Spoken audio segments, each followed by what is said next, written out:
ఈడ కొత్త సాంప్రదాయం మొదలుపెట్టింది. ఈసారి కొత్త సాంప్రదాయం ఏం మొదలుపెట్టిందంటే మా కాంగ్రెస్ వాళ్ళు ఇళ్ళకి పోవడము, ఇళ్ళలో కూర్చోవడము. ఇక వస్తావా లేదా, వస్తావా లేదా, ఎమ్మడు వస్తావా లేదా, రాకుంటే బాగుండ చూడు, పైన వచ్చేది మేమే, ఇది అరుణామా వస్తుందేమో అని భయపడిస్తారు. కొడుకుల్లారా భద్రంగా ఉండండి. మీరు ఎవరెవరు ఇళ్ళకి పోయి బెదిరిస్తున్నారో, ఎవరెవరు ఇళ్ళకి పోయి బెదిరిస్తున్నారో మీ చెమ్ల నడుస్తా. మా గవర్నమెంట్ వచ్చినాక తల కిందికి పైకి, కాళ్ళు పైకి చేస్తా కూడా కేసీఆర్ కాదు, కేసీఆర్ జైలు వచ్చిన టీఆర్ఎస్ పార్టీ అధికారంలోకి రాదు. రాసి పెట్టుకోండి. ఈరోజు ఏ రాజకీయాలు మీకు సృష్టిస్తా ఉన్నారో, గ్రామాల్లో పోయి ప్రశాంతత లేకుండా. మీకు చేతనైతే కాళ్ళు మొక్కో, ఏళ్ళు మొక్కో, ఓట్లు అడుక్కునండి. అంతేగాని మా కార్యకర్తల ఇళ్ళకి పోయి, మా నాయకుల ఇళ్ళకి పోయి సిగ్గు లేదా మీకు? రామంటే కూడా కాళ్ళు పట్టుకుని అడుక్కోడితే సిగ్గు లేదా మీకు? మీకు సిగ్గు ఉంటే, శరం ఉంటే, సిగ్గు శరం ఉంటే మా నాయకుల ఇళ్ళకి, మా కార్యకర్తలకి మీరు కాలే పెట్టరు. 2 సార్లు ఓడిపోయినా, ఒక్కసారి ఓటేయండి. 2 సార్లు ఓడిపోయినా, ఒక్కసారి ఓటేయండి. ఇప్పుడు కొత్త డైలాగ్. పోయినసారి ఏం చెప్పి బాగా గుర్తుపెట్టుకోండి. ఆయన భార్య తిరిగేది ఇట్లా పుస్తకాలు పట్టుకొని, నాకు ఈ పుస్తకాలు ఒక్కటే మిగిలినాయి, పుస్తకాలు ఒక్కటే మిగిలినాయి. మరి 4 ఏళ్ల పైసలు ఎక్కడికి వెళ్ళి వచ్చినాయి? ఆ రోజు నీకు పుస్తకాలు ఒకటే మిగిలిన ప్రచారం చేసుకున్నావు. మరి 4 ఏళ్లలో నీకు డబ్బులు ఎక్కడికి వెళ్ళి వచ్చినాయి? కోట్ల రూపాయలు చెప్పాల్సినటువంటి అవసరం ఉంది ప్రజలకు. ఇక్కడ నుంచి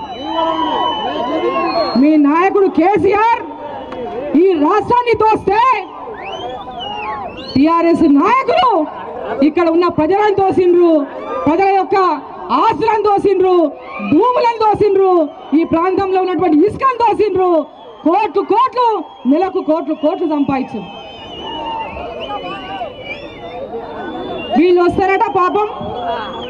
అభివృద్ధి అంటే వానికి అడ్రస్ తెలుసా? వానికి అభివృద్ధి అంటే అడ్రస్ తెలుసా? వానికి రెడ్డంపాడు కాలువలు ఎట్లా పోయినావో దాని సంగతన తెలుసా? ఏ కాలువ ఎట్లా పోతుంది, ఎక్కడ నీళ్ళు వచ్చాయో సంగతి తెలుసా? జమ్ము మలుస్తున్నట్టు కాలువలో నీళ్ళు వస్తే వీడు పోతాడు ఆ కాలువ కాడికి పోయి నీళ్ళు ఇడిచి కేసీఆర్ నీళ్ళు ఇచ్చిండు. కేసీఆర్ నీళ్ళు ఇచ్చిన ఫోటోలు దిగొచ్చి వాట్సాప్ లో ఫోటోలు. అరే దమ్ముంటే రా నా ఎంబడి, ఏడ నీళ్ళు ఇచ్చినా చూపిస్తాం. నా ఎంబడినాడు నీ కేసీఆర్ ఆడ నీళ్ళు ఇచ్చిండు, నువ్వే తీసుకొచ్చినావు ఈ గద్వాలకి. నడు నా ఎంబడి మాట్లాడతావు, ఆడికొచ్చి మాట్లాడతావు. నీ కేసీఆర్ ఒక జూటాకోరు, వీడు అంతకు మించిన జూటాకోరు.